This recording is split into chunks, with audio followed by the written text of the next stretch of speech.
Hi, welcome to HardReset.Info channel, dear viewers. In front of me, Blackview Tab 16, and now I'm gonna show you how to resolve the problem when screen is not respond.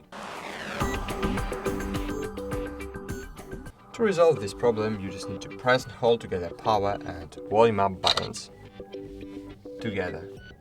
Oh, so sorry, maybe I click in another button. Wait a while. Oh, yeah. So, power and volume up buttons together.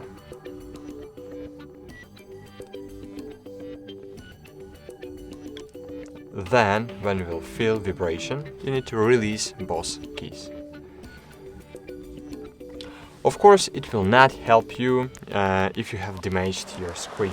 If your screen is damaged or broken, the one thing you can do is to take it back to the customer service. So, unfortunately, this method will not help you in this situation. But if your Blackview system is lagging, so maybe this is the one thing that can help you immediately. That's it. Thanks for watching. Like this video and bye.